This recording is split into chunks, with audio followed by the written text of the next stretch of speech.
ሰላም ጤና ይስጥልን ወደ ተከበራችሁ ቻናላችን ተከታታዮች እንግዲህ በዛሬው ቪዲዮአችን ደግሞ አሚኖ አሲድ ሜታቦሊዝም የሚለውን የምንመለከት ይሆናል። እንደሚታወቀው እንግዲህ በባለፈው ፕሮቲን ሜታቦሊዝም ፓርት 1 አይተናል ማለት ነው። ፕሮቲን ዳይጀሽን አይተናል። ስለዚህ ዛሬ ደግሞ እንግዲህ ፕሮቲን ሜታቦሊዝም ፓርቲኩላርሊ ትራንስአሚኔሽን፣ ትራንስዲአሚኔሽን የሚሉትን በተከታታይ የምንመለከት ይሆናል ማለት ነው። ለዚህ ቻናል ግን አዲስ ከሆናችሁ ቻናሉን ሰብስክራይብ እንዲሁም ደግሞ ቪዲዮ ላይክ ማድረጋችሁን አትርሱ።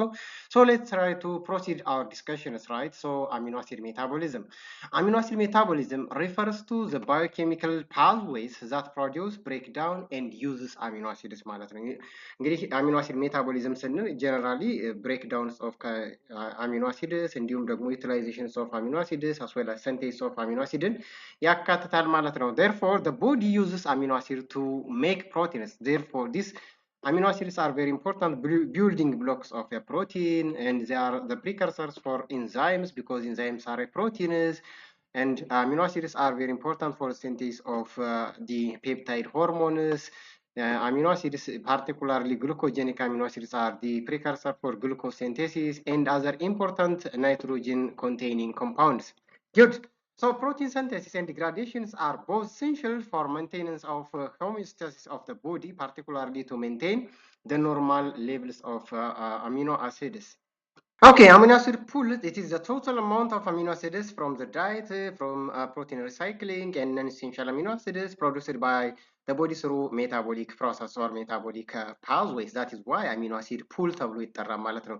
ይህ አሚኖ አሲድ እንግዲህ የምናገኘው ከዲያተሪ ፕሮቲን ሊሆን ይችላል፣ ቦዲ ፕሮቲን ሊሆን ይችላል፣ ወይም ደግሞ non-essential amino acids ሊሆን ይችላል ማለት ነው። So generally when we see the overview of the amino acid metabolism, the amino acids are the end product of protein digestion, as you know that we have seen in the previous discussion. So body proteins particularly can be degraded, as well as the dietary proteins or a diet or the food that is highly rich with protein undergo digestion and absorption. The other one, synthesis of non-essential amino acids from the non-essential amino acids can also made amino acids. This is why mostly the amino acid pools are directed from the dietary proteins. So amino acid pool, once the amino acid is synthesized or produced from the degradations of body protein or from dietary proteins or whatever any non-essential amino acids, the amino acid can undergo metabolic phase or metabolism. that is why እንግዲህ እንደምንመለከተው አሚኖ አሲድን እንግዲህ ከቦዲ ፕሮቲኖች ወይም ደግሞ ከምግብ ከዲያተሪ ፕሮቲኖች እናገኝ እንችላለን፣ ወይም ደግሞ ነን ኢሴንሻል አሚኖ አሲዶች ልናገኝ እንችላለን ማለት ነው። ይሄን አሚኖ አሲድ ፑል የምንለው እንግዲህ አሚኖ አሲዱ ዋት ዘ ፌት ኦፍ አሚኖ አሲድ ዋንስ ዘ ፕሮቲንስ ዳይጀስትድ ማለት ነው። ሶ አሚኖ አሲዱ ምን ሊሆን ይችላል? it can undergo the synthesis of body proteins, other new protein synthesis ሊገባ ይችላል, and this amino acids also undergo catabolism or further oxidation or degradation to release some sort of biomolecules like gluconeogenesis ሊገባ ይችላል፣ ketogenesis ሊገባ ይችላል for the synthesis of ketone body, or it can undergo the synthesis of fatty acids, and the other one, it can also further undergo the excretions of waste products, particularly ammonia, through the urea cycle. And the other one, the amino acids can undergo biosynthetic pathway or anabolic pathways of nitrogen. That is why non-protein nitrogenous compound synthesis, like porphyrin, creatinine, hormones, neurotransmitters, purine, pyrimidine, niacin, and thyroxine molecules. Good. So let's try to see the absorptions of amino acids. As you know that proteins are digested in the sequential ways of in the stomach, in the pancreas, and in the small intestine. That is why final digestion or the end product of amino acid is synthesized in the small intestine. Once the protein has been completely digested, the end product of protein digestion is amino acid. So what is the fate of amino acid? The amino acid must be absorbed to the circulation. Good. ስለዚህ ፕሮቲን ዳይጀስትድ ከሆነ በኋላ ወይም ደግሞ ፕሮቲን ምግብ ከተፈጨ በኋላ የምናገኘው አሚኖ አሲድ ነው። አሚኖ አሲዱ ምንድነው ጣፈንታ የሚለውን ስንመለከት absorbed principally by sodium dependent active transport mechanisms in the lumen membrane because it requires what ATP or energy and carrier mediated. That is why sodium dependent ነው ማለት ነው to the intestinal mucosal or epithelial cells. On the serosal side, but in the serosal side or in the serosal cells carried by what facilitated transport mechanism, it does not require what any transporter because it can transport without the utilizations of energy through the down concentration gradient in the blood. That's why mostly amino acids can be existed in the form of D or L, but most proteins which are made from amino acid is L amino acid. That is why the most common existing proteins are made from L amino acid, but some antibiotics and bacterial proteins are made from D amino acids, which are transported and mostly absorbed by passive transport or facilitated diffusions. Good. So look at this is what it seems like. Once the protein has been degraded in the small intestine, they can lead to what? Amino acids. Amino acids are transported to the circulation, to the bloodstream with sodium mediated active transport mechanism. እዚህ ጋር እንደምትመ አሚኖ አሲዱን ወደ ውስጥ ለማስገባት ሶዲየም ከኤክስትራሴሉላር ፍሉድ ወደ ውስጥ ይገባል። that is why it utilizes what ATP and degraded into ADP and inorganic phosphates. እዚህ ጋር እንደምትመለከቱ ከኢንተርናል ወይም ደግሞ in the blood ከብለድ ወደ ሴሮዛል ሳይትስ ወይም ደግሞ ወደ ሴሮዛል ሴል በቀላሉ ፋሲሊቴትድ ዲፊውዥን ወይም ደግሞ ፋሲሊቴትድ ትራንስፖርት ሜካኒዝም ይከተላል ማለት አሚኖ አሲዱ በቀላሉ ወደ ፖርታል ቬን ትራንስፖርት ይሆናል ማለት ነው። look at his was sodium dependent and it utilizes ATP. then finally once the amino acid ከገባ በኋላ ምን ያደርጋል? the sodium will be what leave out from the interior or to the intestinal mucosal cell ይወጣል ማለት ነው። አሚኖ አሲዱ ደግሞ ወደ ፖርታል ቬን ትራንስፖርት ይሆናል ማለት ነው። so what is the fate of absorbed amino acids? አሚኖ አሲዱ አብዞርብድ ከሆነ በኋላ ምንድነው? ትራንስፖርተር ከሆነ ወደ ብለድ ሰርኩሌሽን ወይም ደግሞ ወደ ፖርታል ቬን ከገባ በኋላ ምንድነው? አሚኖ አሲድ ካታቦሊዝም። So let's try to see what does that mean, amino acid catabolism. Cat means cut, breakdowns ማለት ነው። so in animals amino acids undergo oxidative degradations to any other ingredients or intermediate products in 3 different circumstances. እንግዲህ በሶስት አይነት ሜካኒዝም ወይም ደግሞ በሶስት አይነት መንገድ ነው አሚኖ አሲድ ካታቦሊዝምን ሊመርጥ የሚችለው ማለት ነው። እንግዲህ ከነዚህ ሜካኒዝሞች የመጀመሪያው ምንድነው? some amino acids are released from the protein breakdown, right? and not needed for the synthesis of new protein. አንዴ ፕሮቲኑ ዲግሬድድ ከሆነ በኋላ ወደ አሚኖ አሲድ ከተቀየረ በኋላ ያ አሚኖ አሲድ ሌላ ፕሮቲን ሴንቴሲስ ማያስፈልግ ወይም ደግሞ ፕሮቲን ሴንቴሳይዝ ማድረግ የማይችል ከሆነ ኢት አንደርጎ ካታቦሊዝም ኦር ኦክሲዴቲቭ ዲግራዴሽን ማለት ነው። ሁለተኛው ሰርከምስታንስ ወይም ደግሞ ኮንዲሽን ምንድነው? when our diet is highly rich with proteins ከፍተኛ የሆነ ፕሮቲን ኮንቴንት ከሆነ ምግባችን ምን ይሆናል? then the ingested amino acids are exceeds the body needs. ሰውነታችን ወይም ደግሞ ሴሎቻችን ከሚፈልጉት በላይ ከሆነ ምኑ አሚኖ አሲዱ ምን ይሆናል? ኢት አንደርጎ ዲግራዴሽንስ ኦር ካታቦሊዝምን ይመርጣል ማለት ነው። the third condition is what? during starvation. starvation ማለት there is what? deficit of carbohydrate ማለት deficit of what? blood sugar ማለት ነው። or in uncontrolled DM manifested as what? frequent or extreme hunger ይኖራል። so carbohydrate ደግሞ unavailable ወይም ደግሞ starvation ከሆነ carbohydrate and lipids are the primary source of energy, but if they are depleted the amino acids can undergo utilization or proper oxidation to provide energy or fuel for the cells. Good. So degradations of amino acid and amino acid nitrogen. So this is intracellular or body proteins, or it may be what the dietary protein can degrade into amino acids. The amino acid can be degraded or break down. The amino groups of the amino acid is cleaved and the carbon skeleton also separated. So the amino group nitrogen is goes to the urea cycle to or enter into the cyclic reaction called urea cycle to excrete urea, because urea, I mean to excrete ammonia. Ammonia is the toxic and can cause ammonia. What the cerebral edema. The other one, carbon skeleton, joins to the alpha keto acid synthesis, and this alpha keto acid may be enter into the TCA cycle for energy production, or it can go to the synthesis of glucose through gluconeogenesis or ketogenesis to the synthesis of ketone body ማለት ነው። So the first metabolic and catabolic pathways of amino acids is what we call transamination. Trans means transfer, amination means amino groups.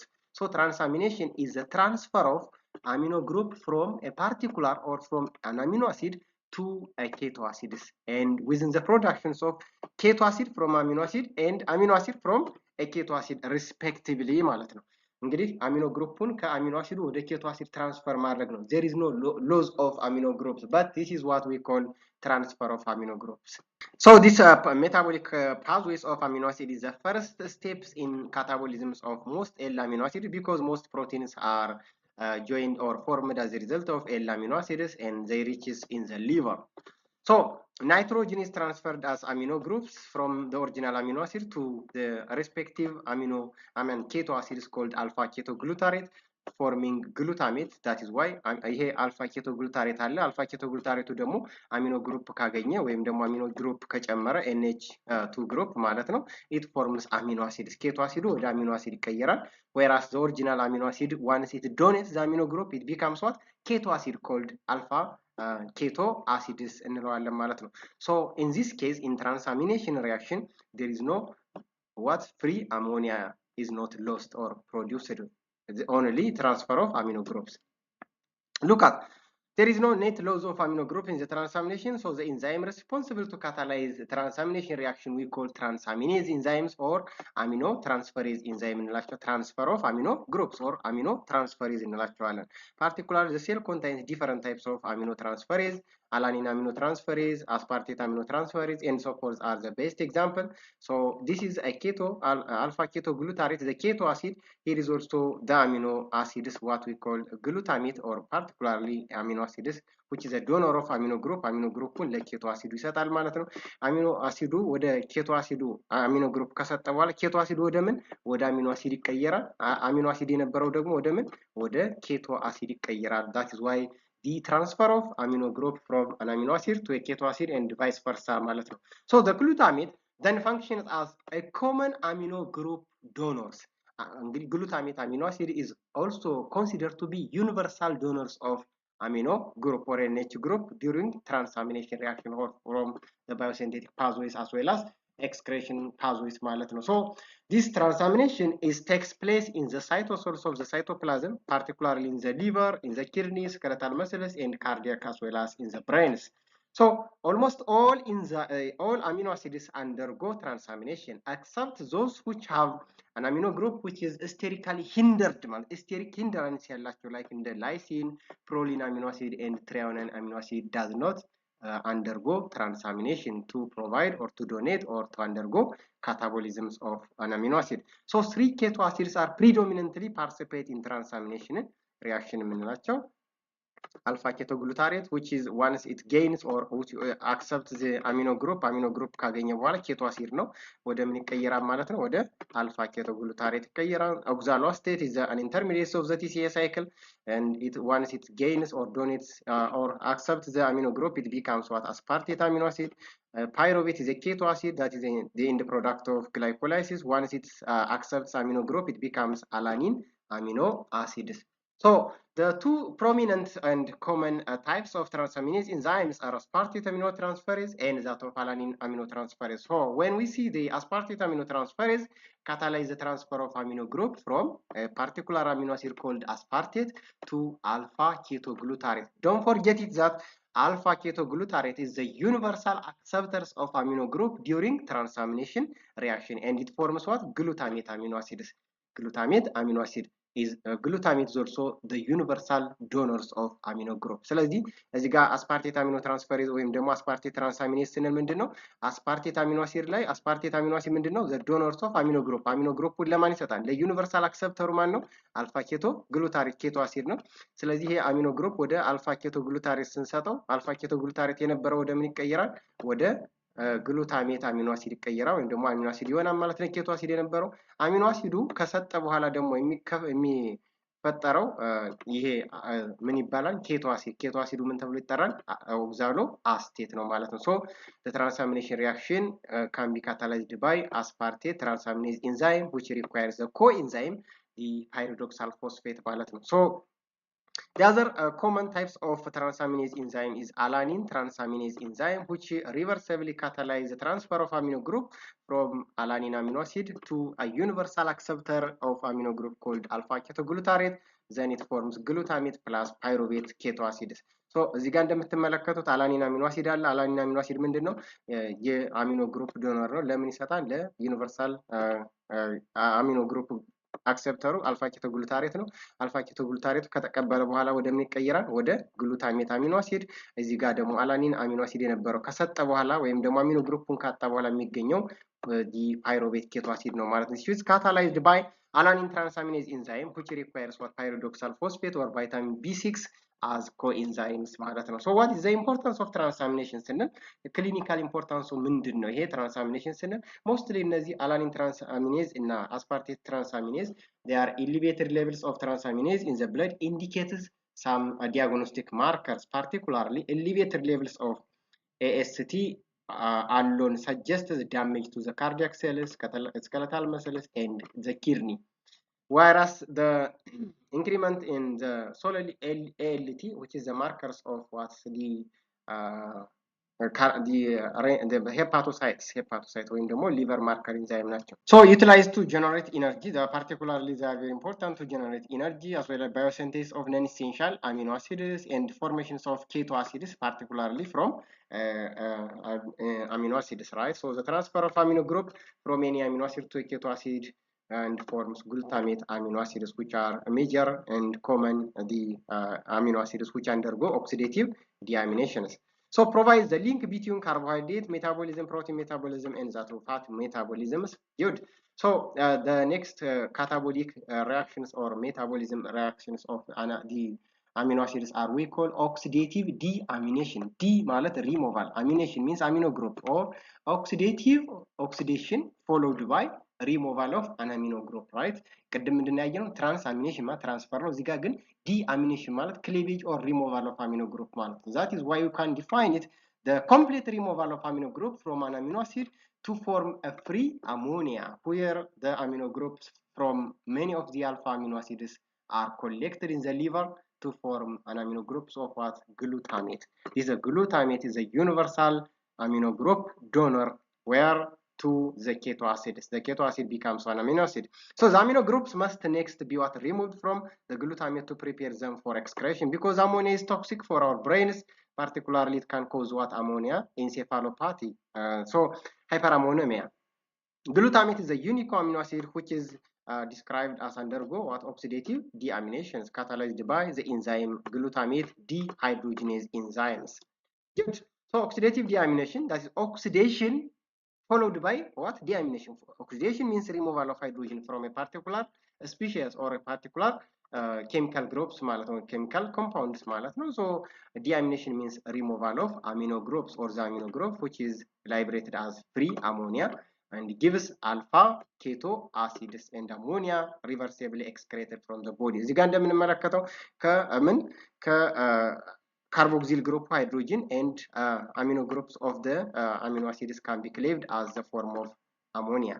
So እዚህ ጋር እንደምትመለከቱት hydrogen from the carboxy groups or ደግሞ COOH ላይ hydrogen ammonia group amino group ከአሚኖ አሲዱ ምን ሆኖ አሞኒያ ሆኖ cleaved ወይም ደግሞ removed ይሆናል that is oxidative cleavage of the amino groups or removal of amino group ማለት that is why which is highly catalyzed by glutamate dehydrogenase enzymes so the glutamate dehydrogenase of mammalian livers has unusual capacity to be either uses NAD or NADP as a cofactors because the enzyme requires what helper enzymes or called cofactors. The enzyme allosterically regulated by what? GTP or utilization of energy or whatever ADP. So in hepatocyte or in the liver cells, this glutamate is transported from the cytosol into the mitochondria where what it undergo oxidative deamination is catalyzed by L-glutamate dehydrogenase. እዚህ ጋር እንደምትመለከቱት ምን አለ ግሉታሜት የሚፈጠረው የት ላይ ነው እንደምትመለከቱት this is glutamate one is glutamate the universal amino group donor ነው አሚኖ ግሩፑን ይሰጣል ማለት ነው እዚህ ጋር እንደምትመለከቱት by glutamate dehydrogenase enzyme አማካኝነት ምን ይሆናል cleaved ይሆናል በጣም it requires what ATP or energy ይፈልጋል then it can what reduces what NADP plus to NADPH ወደ NADPH ይቀይራል ማለት ነው excess ATP ካለ it can block the enzyme right excess ATP can block the enzyme don't forget regulate ነው allosterically what inhibited by GTP but positively regulated by ADP ካለ ስለዚህ GTP ምን ያደርጋል allosterically inhibit ያደርጋል ADP ካለ ግን ሪአክሽን እንዲካሄድ ያደርጋል ማለት ነው ዞሮ እዚህ ጋር የምንመለከተው ነገር ምንድነው ግሉታሜት አለ ግሉታሜት አሚኖ ግሩፑን ክሌቭድ ያደርጋል አሚኖ ግሩፕ ምን ይሆናል አሞኒያ ሆኖ ወይም ደግሞ አሞኒያ ማይሆን ሆኖ ክሌቭድ ይሆናል ስለዚህ ATP ካለ ሪአክሽኑን ብሎክ ያደርጋል ወይም ደግሞ ኢንሂቢት ያደርጋል ADP ካለ ደግሞ ያደርጋል ማለት ነው ኢንሃንስ ወይም ደግሞ ስቲሙሌት ያደርጋል ምን ይጠቀማል ናድፒን ወደ ናድፒኤች ምን ያደርጋል ሬዲዩስ ያደርጋል ስለዚህ ግሉታሜት ወደ አልፋ ኬቶ ግሉታሬት ኦክሲዳይዝ ያደርጋል ማለት ነው So what is the next reaction is trans deamination. Trans deamination, transfer of removed amino group ማለት ነው. So the combination reactions of an aminotransferase and glutamate dehydrogenase enzyme refers to trans deamination ማለት ነው. So the first reaction is what? The transamination. Transamination is the transfer of amino group from an amino acid to a keto acid, alpha keto acid. So it forms what? Alpha ketoglutarate is the acceptors of the amino group, and it becomes what? Glutamate amino acid.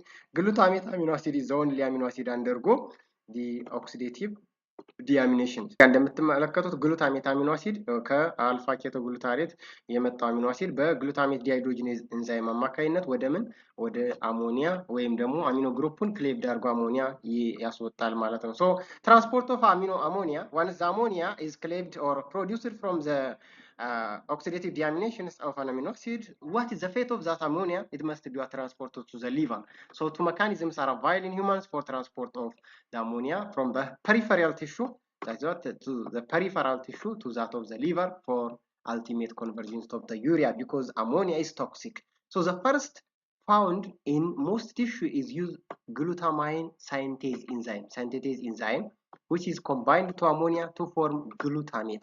እንደገና ግሉታማይን የነበረው ወይም ደግሞ ግሉታሜት ወደ ግሉታማይን ተቀይሮ ነበር ምን አድርጎ አሚኖ ግሩፑን ክሌቭድ አድርጎ ማለት ነው። እንደገና ወደ ግሉታሜት ይመለሳል to form what? Glutamine and non-toxic transportable form of ammonia ነው ማለት ነው። So the glutamine is transported in the blood.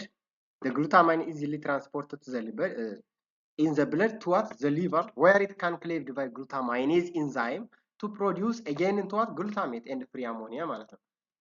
So glutamine is excess ammonia in the tissue is added to the glutamate to form glutamine. Glutamine ላይ excess ammonia ስንጨምርበት glutamate ላይ ስንጨምርበት ምን ይሆናል? Glutamine ይሆናል። The process catalyzed by glutamine synthetase enzyme. So the transport of after transportation to the bloodstream, glutamine enters into the liver and ammonia is liberated in the mitochondria by the enzyme glutaminase enzyme. Within the liver, glutamine converts into glutamine to ግሉታሜት። እዚህ ጋር እንደምትመለከቱት አልፋ ኬቶ ግሉታሬት አለን። የት ላይ ነው ያለነው? እዚህ ጋር መስል ላይ ነው ወይም ደግሞ ፐሪፈራል ቲሹ ላይ ነው ማለት ነው። ግሉታማይን ዲ አሚኖ ግሩፕ እና ይሄ አልፋ ኬቶ ግሉታሬት ባይንድ ሲያደርግ ግሉታሜት ይፈጠራል። ግሉታሜት ደግሞ በቀላሉ ከፐሪፈራል ቲሹ ወደ ሊቨር ትራንስፖርት መሆን አይችልም ማለት ነው። ዜርፎር ምን ይፈልጋል? ግሉታማይን ትራንስፖርተር ያስፈልገዋል ማለት ሰው ምን ይደረጋል? ይሄ ግሉታሜት ወደ ግሉታማይን መቀየር አለበት። ባይ ዘ ኢንዛይም ግሉታማይን ሳይንቴቴዝ ኢንዛይም ካን አድስ ዋት excess ammonia to the glutamate and forms glutamine ማለት ነው። Glutamines are easily transported from the periphery to the ሊቨር ማለት ወደ ሊቨር በቀጥታ በቀላሉ ትራንስፖርት መሆን ይችላል።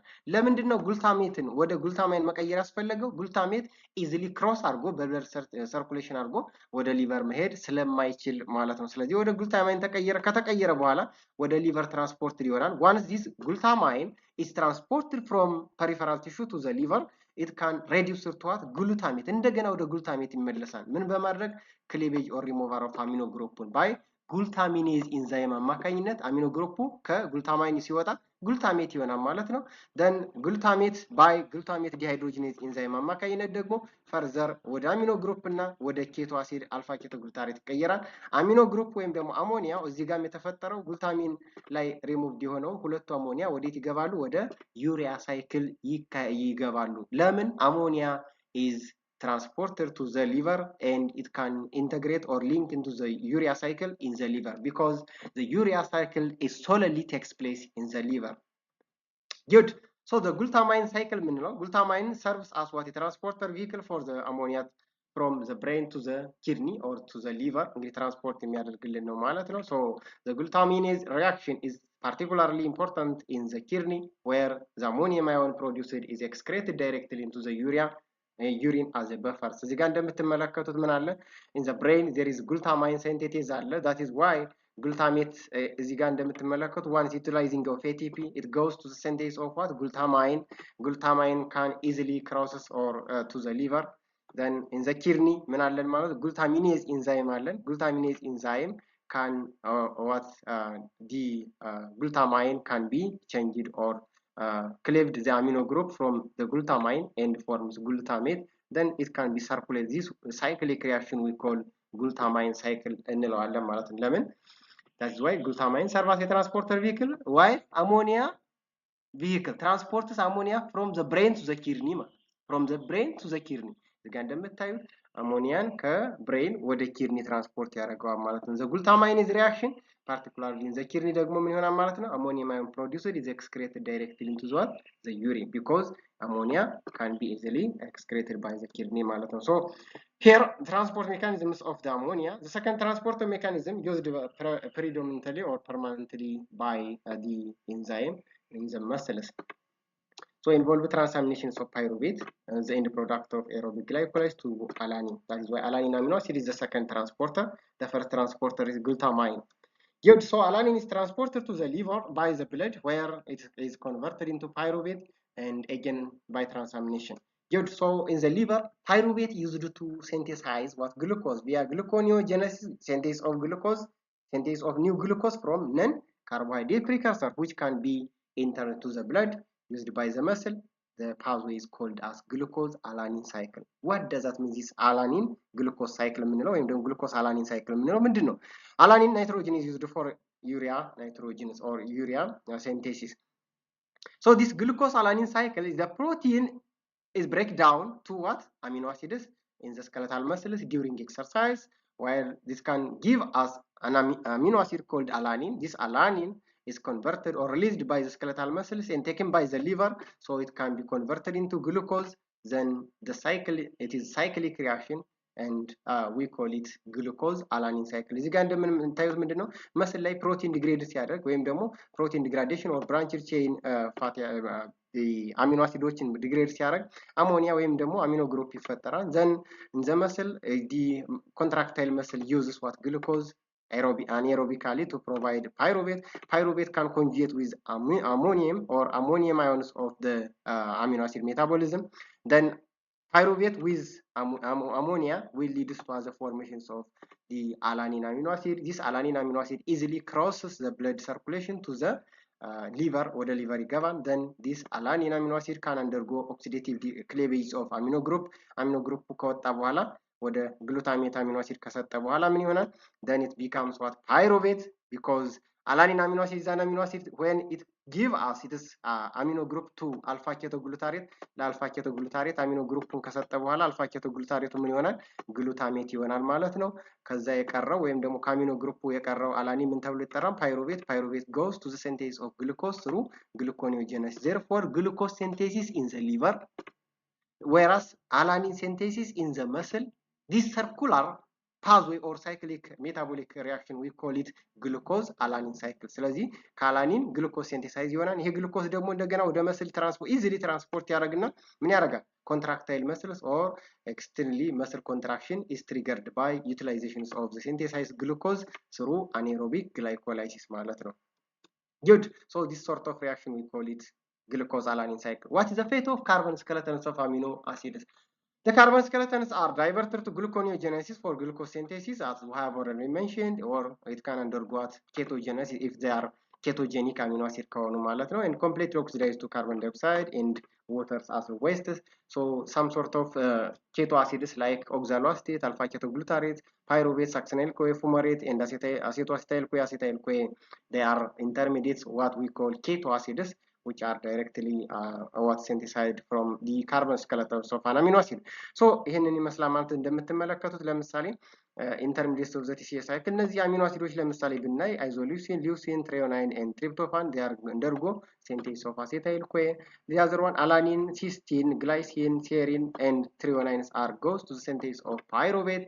Pyruvate also linked to the acetyl-CoA, or it can goes to the oxaloacetate and they undergo synthesis of glucose. The other aspartates and asparaginins are linked with oxaloacetate. Then it can go to synthesis of glucose through gluconeogenesis. The other one, phenylalanine, tryptophan, tyrosine can link with the fumarate synthesis. And here is isoleucine, methionine, threonine, and valines are undergo catabolism to succinyl-CoA ማለት ነው. Good. What is the fate of amino acid nitrogen? This amino acid nitrogen, the amino acid nitrogen is goes to the synthesis of urea in the urea cycle. So during their metabolism, amino acids travels into the blood from one tissue to the other. So ultimately, most of the nitrogen is diverted or converted into urea. in the liver, and carbons are oxidized to carbon dioxide, water, and some sort of glucose and keto acids. So when you see the nitrogen balances, right, the end product of the catabolisms of an amino acid leads to what? Amino group nitrogen plus carbon skeleton. That is the carbon skeleton goes to the synthesis of glucose, or it can goes to the synthesis of ketone body. ስለዚህ ሶስት አይነት ናይትሮጅን ባላንስ አለን። ፖዚቲቭ ናይትሮጅን ባላንስ፣ ኢኩሊብሪየም ናይትሮጅን ባላንስ እና ምን ይባላል ማለት ሶስተኛው ደግሞ ኔጌቲቭ ናይትሮጅን ባላንስ የምንለው አለ። እነዚህን ሰመራይዝ እናደርጋቸው ምንድነው? ፖዚቲቭ ናይትሮጅን ባላንስ ማለት ኢንቴክስ ኦር ፕሮቲን ኢንቴክ ኦር ዘ ዳይት ዋት ዊ ቴክ ኢዝ ሃየር ዛን ዛት ኦፍ ኤክስክሬሽን ኦር ሪሞቫል ኦፍ ናይትሮጅን ማለት ነው። በቀላሉ የምንመገበው ምግብ ከፍተኛ የሆነ ናይትሮጅን ካለው እና ኤክስክሬት ከምናደርገው የተሻለ ወይም ደግሞ የበለጠ ከሆነ በተለይ ደግሞ ፕሬግናንት ውሜንስ፣ ግሮዊንግ ችልድረንስ፣ አዶለሰንት ኤንድ ሳም አትሌትስ ቴንድስ ቱ ቢ አት ፖዚቲቭ ናይትሮጅን ባላንስ ቢኮዝ ዜይ ካን ኮንሱም ዜይ ካን ቴክ ኤክሰስ ፕሮቲን ዛን ኤክስክሬሽን ማለት ፖዚቲቭ ናይትሮጅን ባላንስ እንለዋለን።